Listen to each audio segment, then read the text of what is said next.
Shalom saudara, kita kembali mengikuti Abam, Anda bertanya Alkitab menjawab. Kita masuk episode 477. Oke, pertanyaan yang pertama. Salam Pak Eras dari luar negeri ini. Nama saya ini usia 58 tahun, pria. Saya tinggal di Cina. Pertanyaan saya, ada yang pernah dijawab oleh Bapak di Abam episode 428. Terima kasih atas jawabannya Pak. Kali ini saya mau ngajukan 2 pertanyaan lagi. Ini pria usia 58 tahun dari Cina. Saya menyimpan cukup banyak khotbah-khotbah Bapak yang dulu-dulu sekitar 8 atau 10 tahun yang lalu di laptop. Ada beberapa yang membahas masalah doktrin Allah, doktrin surga, dan doktrin kristologi. Pada saat saya mendengarkan kembali khotbah doktrin kristologi episode ke-5 yang membahas apakah Tuhan Yesus bisa berbuat dosa, di situ Bapak bicara atau mengatakan Tuhan Yesus sebagai Allah anak, sebagai Allah anak. Nah, kalau saya coba hubungan dengan pertanyaan saya di Abam episode 428, saya mengatakan Tuhan Yesus sebagai Allah anak, tapi Bapak bilang jangan menggunakan istilah Allah anak, tapi anak Allah, jadi bukan Allah anak. Kalau memang demikian, menurut Bapak mana yang benar Pak? Bukankah Tuhan Yesus sebagai anak Allah di dalam kelembagaan Allah itu, Tuhan Yesus adalah Allah juga? Bedanya hanya Tuhan Yesus adalah anak. Kalau boleh saya perumpamakan, ibarat seorang jenderal, bapaknya, yang memiliki seorang anak yang mana pangkatnya adalah jenderal juga. Sama-sama memiliki power, tetapi sang anak tetap harus respect terhadap bapaknya. Atau mungkin perumpamaan lainnya seperti seorang pengusaha sukses konglomerat yang memiliki anak tunggal yang sama-sama memiliki status direktur utama di dalam perusahaan. Tapi sang anak tetap harus respect terhadap bapaknya. Bagaimana menurut pandangan Pak Eras? Oke. Ini sebenarnya juga masalah diksi kata. Allah itu apa dulu? Allah itu apa? Allah itu bisa berarti sesembahan. Itu dalam buku Tritunggal yang saya tulis yang baru ya, Tritunggal. Ketika saya menulis dulu Allah anak, saya belum memahami Tritunggal seperti hari ini. Jauh berbeda. Sebutan Allah anak ini akan mengisyaratkan bahwa anak sejajar dengan Bapa. Itu yang tidak boleh. Allah itu kalau di perjanjian lama, perjanjian baru, selalu menunjuk Bapa. Jadi kalaupun Yesus disebut Allah, misalnya ya Tuhanku, ya Allahku, itu konteksnya karena Yesus mengaku melihat Bapa, melihat dirinya. Ya anak, ya Tuhanku, ya Allahku. Tapi dia bukan Bapa. Adalah lebih tepat menyebut anak Allah. Sebab dia bukan Allah Bapa. Dia anak Allah. Ini sebenarnya menyangkut diksi saja. Adapun analogi mengenai jenderal tadi tidak bisa dikenakan untuk Yesus. Ini bukan apple to apple. Sama-sama jenderal berbintang 4. Allah Bapa bintangnya lebih dari Yesus. Bahwa Yesus punya bintang pun karena Bapa yang memberi bintang. Jadi kalau anak bintang 4, Bapak bintang 4, sama dong Pak? Enggak. Tidak analogi dengan Bapak dan anak. Yesus punya bintang itu dari Bapak. Anak tidak bisa berbuat apa-apa tanpa Bapak. Segala kuasa di surga di bumi diberikan Bapak. Jadi bintang itu Bapak yang memberikan. Ya. Lalu kalau tadi dikatakan sama-sama konglomerat juga nggak tepat.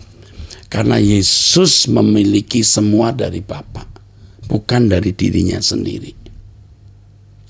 Ini yang mesti kita harus pahami. Mantap. Yang kedua, di ayat Yakobus 1 ayat 13-15 dikatakan bahwa percobaan bukan datangnya dari Allah, karena Allah sendiri tidak mencobai siapapun.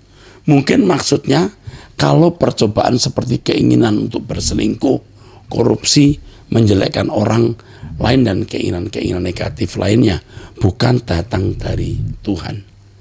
Lalu bagaimana misalnya kalau kita berdoa minta dihindari dari masalah-masalah atau cobaan hidup, tapi justru Tuhan mengirimkan cobaan atau ujian tersebut?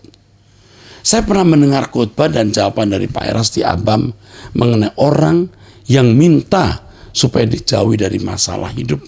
Misalnya minta dihindari untuk tidak ribut dengan orang lain. Tapi Tuhan justru mengirimkan atau mempertemukan dengan orang lain yang mana dia kurang suka terhadap orang tersebut. Apakah itu teman, saudara, mertua, dan orang lain? Maksud Tuhan agar supaya dia bertumbuh imannya. Kalau memang itu Tuhan yang merencanakan, apakah itu merupakan suatu bentuk cobaan, ujian Tuhan terhadap orang tersebut, agar supaya imannya bertumbuh dalam Tuhan? Kalau ya, lalu apakah tidak bertentangan dengan Yakobus 1:13-15? Yakobus 1:13-15 intinya begini, saudara. Allah tidak pernah membujuk seseorang berbuat salah. Jadi kalau seorang berbuat salah, itu dibujuk oleh dirinya sendiri. Itu intinya. Oke? Jadi kita harus cerdas, teliti membaca ayat itu. Sama seperti Ayub, memang diizinkan oleh Tuhan mengalami pencobaan. Ya, melalui iblis. Iblis mendapat surat izin mencobai. Iblis mencobai untuk membujuknya berbuat salah. Tetapi Allah mengizinkan pencobaan itu untuk menguji dan meningkatkan iman, agar orang yang diuji bergerak ke level yang lebih tinggi. Jadi maksud Yakobus 1:13-15 adalah Tuhan tidak berniat membujuk orang berbuat salah, karena Allah sendiri tidak pernah terbujuk untuk berbuat salah. Ya kan? Ayatnya mengatakan itu. Jadi orang dibujuk oleh dirinya sendiri, karenanya orang harus menguasai diri, menyangkal diri, agar tidak terbujuk oleh nafsu atau hasrat dosanya. Mantap. Oke, pertanyaan berikut. Pak Eras yang terhormat, salam kenal. Saya seorang wanita usia 51 tahun. Saya senang, sangat senang dan diberkati dengan kebenaran firman Tuhan yang setiap hari disiarkan Truth ID. Firman Tuhan yang Pak Eras sampaikan kadang-kadang pedas-pedas keras, tapi enak bagi jiwa saya. Saya sangat suka. Sampai setiap hari di kantor saya ikuti. Sekarang ini saya sedang bekerja dalam satu perusahaan dan saya sangat punya komitmen kalau bekerja seperti dalam Kolose dikatakan untuk Tuhan dan bukan untuk manusia. Saya punya rekan kerja anak Tuhan juga, tapi bekerja sesuka hati dia. Kadang tidak sakit, tapi karena ada urusan pribadinya, dia kasih masuk surat sakit dari kantor dan 3 hari tidak masuk kerja dan kerja asal-asalan saja suka-suka dia. Saya secara pribadi sangat tidak suka dengan cara kerja orang ini. Sudah pernah ditegur dan dia tidak berubah. Tapi beberapa bulan kemudian kumat lagi. Tapi kalau ngomong dikit-dikit firman Tuhan dan orangnya sangat suka memberi kepada orang yang meminta padanya. Bahkan dia pernah cerita pada saya, sampai-sampai orang gila yang di jalanan pun dia suka kasih makanan kalau pas dia lihat sedang duduk di jalan. Sungguh saya tidak mengerti dengan sikap orang ini. Hati saya terkadang mau dibuat berdosa oleh dia ketika menghadapi pekerjaan di kantor. Karena kalau dia tidak masuk kerja, pekerjaannya harus saya selesaikan. Karena pekerjaan ini tanggung jawab kami berdua. Selama ini saya lebih bersikap cuek dan sedikit menjaga jarak, padahal hubungan kita sebelumnya dekat. Dulunya kadang kalau dia ada masalah, dia datang ke rumah saya dan minta doa. Bahkan terkadang di kantor pun kita doa bersama. Apa sikap saya salah dan tidak berkenan di hadapan Tuhan? Mohon saran Bapak supaya saya tidak berdosa dan bersalah di hadapan Tuhan. Karena selama ini saya sementara berjuang untuk mencari perkenanan Tuhan, walaupun terkadang sulit. Terima kasih kalau bisa dijawab pertanyaan saya. Oh iyalah, ini sudah saya bisa jawab. Begini, usiamu sudah 51 tahun dan mungkin temanmu juga tidak jauh usia. Ini sama-sama udah tua. Sudah bagus kamu jaga jarak. Tetapi jangan hal itu mencolok lalu membuat kamu tidak memiliki kesempatan memberkati dia. Jangan terlalu karib sampai kamu tidak enak menegurnya. Jaga jarak, tetapi jarak yang tetap bisa menjangkau dia. Nah, ini nggak bisa diukur pakai ukuran. Jadi engkau harus tetap memperlakukan dia sebagai saudara di dalam Tuhan. Jangan berhenti menegur. Anda katakan saya tegur, beberapa bulan kambuh lagi. Lumayan beberapa bulan dia tidak kambuh kan. Nasihati lagi. Dan bawa ke Truth ID. Bukan tidak mungkin dialah proyek yang Tuhan berikan kepadamu. Jadi kamu harus menangkan dia. Jangan tidak suka dengan pola hidupnya lalu kamu menghindar. Nggak boleh. Itu proyek. Ibarat suster Tuhan Yesus dokternya, itu pasien. Layani dia. Jangan lemah. Kesempatan merubah dia. Kalau kau merubah orang yang sudah baik, tidak perlu. Merubah orang yang rusak atau kurang tepat seperti dia, manis jambu. Manis banget maksudnya. Ya, oke? Kerjakan. Selamat berjuang. Jangan jauhi sampai engkau gak bisa menjangkau dia. Jangan tidak bertanggung jawab atas jiwa yang Tuhan berikan. Tunggu. Nanti ada keadaan yang berubah. Oke. Pak Erastus yang saya hormati, baru 2 minggu kebetulan secara tak sengaja lihat khotbah Bapak di Truth ID di YouTube. Sebelumnya sudah sering dengar nama Bapak. Akan tetapi dikarenakan saya dari dulu gak cocok dengan aliran karismatik, saya anggap Pak Erastus gak beda sama pendeta-pendeta yang gemerlap harta dari gereja-gereja karismatik atau Pentakosta. Nama saya Anu, usia 37 tahun, duda anak 2 asal Surabaya, jemaat GKI, sudah baptis. Menerima dan mengakui Tuhan Yesus sebagai juru selamat sejak SMP kelas 3 saat saya down. Mohon maaf, saya status duda sudah jalan 5 tahun.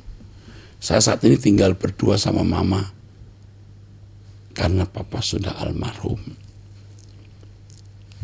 Selama 4 tahun terakhir, saya susah mencari pekerjaan ataupun susah dalam menjalankan usaha sendiri. Selalu ada kesusahan saat ini. Saya menganggur, sudah hampir setahun, lontang-lantung, hanya jualan online. Sebelumnya sempat usaha atau kongsi sama teman, akan tetapi semuanya nggak ada yang berjalan. Bahkan saya ada ditipu orang Rio sampai ratusan juta. Ya. Ini usia masih 37 ya. Yang saya mau nanya, apa benar saya susah mencari nafkah ini dikarenakan menceraikan mantan istri saya? Karena beberapa orang termasuk saudara kandung saya bilang, kamu itu kualat dihukum sama Tuhan gara menceraikan istrimu, jadi rezekimu ditarik Tuhan. Apa benar Pak, orang yang menceraikan istrinya rezekinya seret? Wah, saya tidak tahu apa alasan menceraikan istri ini. Kalau tidak ada alasan yang benar, hanya karena kamu marah, tidak puas, itu ketidakadilan. Berarti karaktermu buruk. Kalau engkau diberi pekerjaan, banyak duit, kau bisa nikah lagi dan melakukan hal-hal yang bisa membinasakan hidupmu. Maka Tuhan beri kamu nganggur supaya kau bisa merenungkan hidup. Dan dengan merenungkan hidup ini, kamu dibawa kepada Tuhan. Syukur kamu ketemu saya.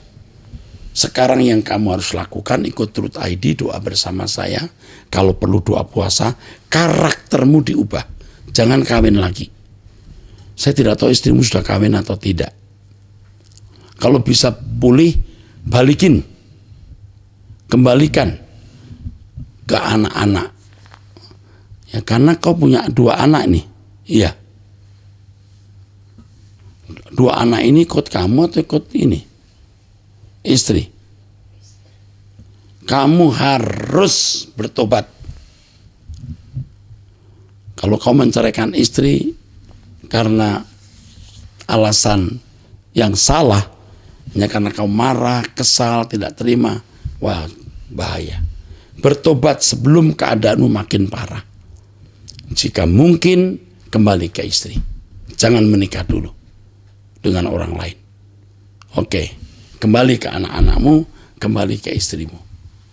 Ya, jadi bukan karena kualat kamu menceraikan istri, lebih dari itu, karena karaktermu tidak dewasa. Bisa karena itu. Nanti kalau punya istri, cerai lagi.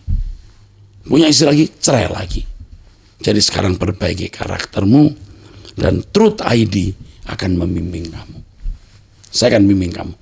Dengarkan di Truth ID. Kau masih muda. Ikut terus khotbah saya. Ya.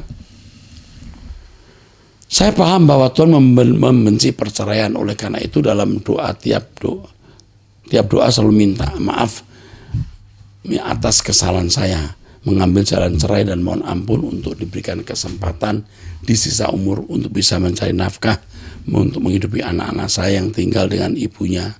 Sudah melamar ke sana kemari, puluhan lamaran, tapi nggak ada satupun yang terima. Apakah Bapak Allah tidak mengampuni saya, Pak? Sehingga saya sejak resmi cerai, kerjaan saya tak jelas. Saya rindu berkarya, saya ingin mengirim nafkah ke anak saya. Saya rindu berguna buat sama untuk memuliakan Tuhan. Saya masih usia produktif, Pak. Nganggur terus, rasa ingin berontak. Mohon dibantu, jawab Pak Eras. Info sedikit, saya menceraikan istri saya karena cekcok terus. Karena saya merasa sebagai kepala keluarga tidak dihargai. Oh, padahal sudah banting tulang cari nafkah. Ditambah orang tuanya mantan istri selalu ikut campur dalam hubungan kita. Mentang-mentang orang tuanya kaya. Sedangkan saya dulu hanya karyawan. Akan tapi toh saya nggak pernah minta duit atau disumbang. Tuhan yang bantu saya semua waktu saya masih menikah dulu. Mantan istri ateis dan orang tuanya sering ke Gunung Kawi, Kejawen. Sekian, terima kasih Pak. Berkenan menjawab pertanyaan saya. Oh, amin. Jadi sekarang yang kamu lakukan, jangan nikah lagi. Hidup dalam kebenaran, Tuhan akan menyediakan pekerjaan. Dan usahakan untuk bertemu dengan istri. Ya ini kan, kamu cerai karena cekcok. Karena cekcoknya itu kenapa? Soal apa? Ada perselingkuhan? Ada ketidakharmonisan dalam beberapa keputusan? Kok sampai cerai? Ini pasti masalah besar. Paling tidak, kamu ingin merdeka tanpa wanita yang menurut kamu menyusahkan. Menurut kamu menyusahkan. Padahal itu harga yang harus dibayar ketika menikah dengan seseorang. Ya, oke.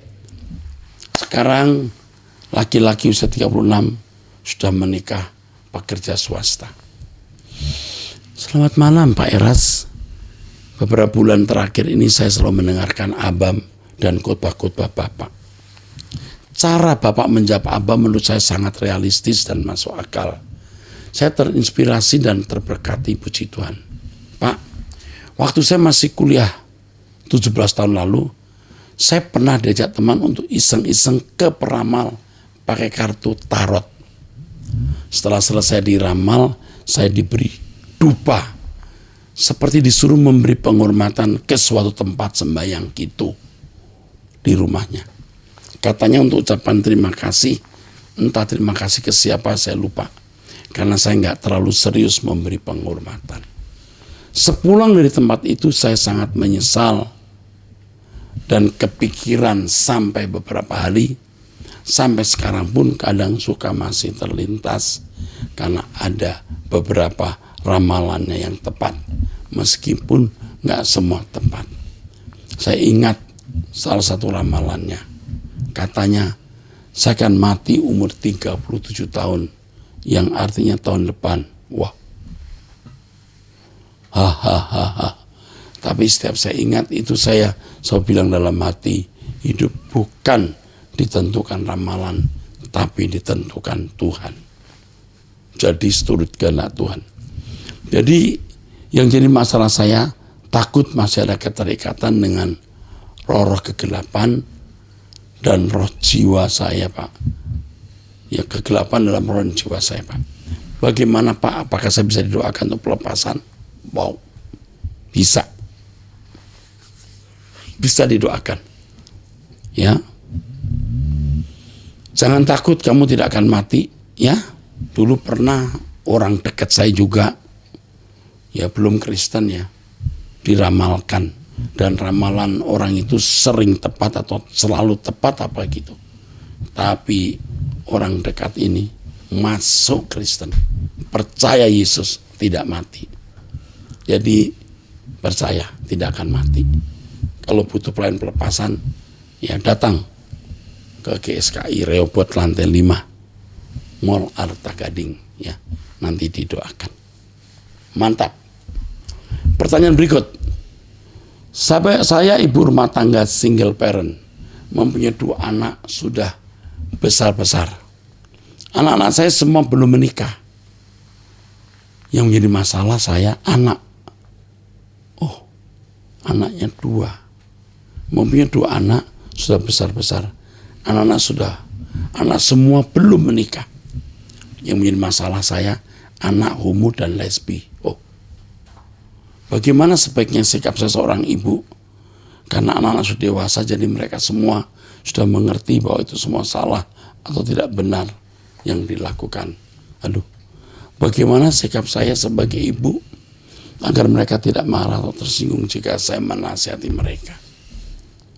Selama ini saya diam saja pada mereka, dan mereka pun tahu bahwa saya sudah tahu kedekatan mereka. Saya hanya berdoa agar Tuhan yang dapat menjamah dan mereka bertobat. Saya tidak bisa mengubah mereka. Jika mereka sendirian tidak mau berubah, benar apa tidak, Pak? Iya. Kalau mereka sendiri tidak mau berubah, tidak bisa berubah. Yang ibu lakukan adalah berdoa. Diam, tapi bukan diam total. Ibu harus berbicara. Jika ada waktu untuk dibicara, ibu harus bicara. Tidak boleh, tidak. Jangan takut, bicara pada waktu yang tepat, tempat yang tepat, cara yang tepat. Ibu minta hikmat Tuhan. Tuhan pasti akan pimpin ibu bagaimana menasihati anak-anak ibu ini. Harus dinasihati. Ibu berdoa, tapi juga menasihati. Perjuangan ibu berat, tapi percayalah Tuhan akan menolong ibu. Jika ibu setia ikut Tuhan Yesus, ya Tuhan menolong ibu. Ingat, jangan diam kebanyakan. Diam bagus, tidak banyak ngomong. Supaya kalau Anda bicara, perkataanmu jadi berharga. Kalau ngomong terus, nggak didengar. Diam pada waktu yang tepat, pada waktu yang tepat, tempat yang tepat, cara yang tepat, bicara. Roh Kudus mengurapi. Amin. Pertanyaan berikut. Saya ibu rumah tangga usia 48 tahun. Punya 2 orang putri, 26 dan 23. Yang ingin saya tanyakan, putri saya yang kedua sudah lulus dari Akademi Perhotelan di Bali. Saat ini bekerja di hotel. Akan tapi dia merasa tertekan karena mengalami pelecehan seksual dari seniornya yang sudah beristri. Lalu diketahui oleh atasan dan kemudian yang bersangkutan dikasih SP3 dan jika tidak berubah akan dipecat. Saat ini pria tersebut malah menebar fitnah hingga teman-temannya mendukung dia. Padahal sudah ada bukti CCTV tentang pelecehan itu. Sekarang anak saya menjadi ketakutan, tidak nyaman lagi bekerja. Sekalipun pihak perusahaan berusaha melindungi dan mendukungnya. Oh ya Pak, Ini hotel yang kedua tempatnya bekerja. Dan hotel yang terdahulu juga mengalami kasus yang sama. Jadi kami menyimpulkan bahwa lingkungan pekerjaan semacam itu bukan lingkungan yang tepat buat anak saya. Jadi keputusan apakah yang harus saya ambil, Pak? Bagaimana menyikapi situasi ini? Setengah latar belakang pernikahan anak saya memang perhotelan. Pertanyaan saya, kok anak ibu bisa 2 kali dilecehkan? Apa karena memang kebetulan dilecehkan? Atau anak ibu itu memancarkan pancaran yang membuka potensi pria melecehkan? Ini masalahnya. Bisa bukan salah anak ibu, tapi ibu juga salah anak ibu juga bisa. Jadi di mana-mana selalu ada sih, Bu. Tetapi saya jadi ikut prihatin karena saya juga punya anak gadis nih, Bu. Saya jadi membaca ini jadi sedih juga. Ada single parent lagi. Jadi yang ibu lakukan sekarang, coba ibu dampingi dia. Ibu mestinya bisa mendampingi anak ibu supaya anak ibu bisa ada pendamping, bisa ditemenin, supaya ibu bisa lebih mendampingi dia kalau ada hal-hal yang kira-kira perlu bantuan, ibu mesti bantu. Ya. Apa sih artinya pekerjaan kalau akhirnya malah rusak?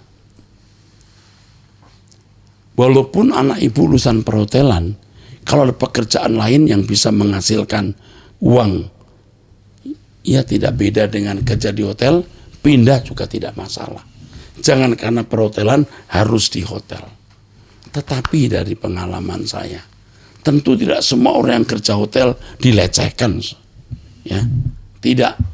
Nah kalau setiap kali lulusan perhotelan lalu dilecehkan, waduh, mungkin juga ada orang bekerja dan akan ramai itu di media sosial. Kenyataannya memang tidak semua dilecehkan.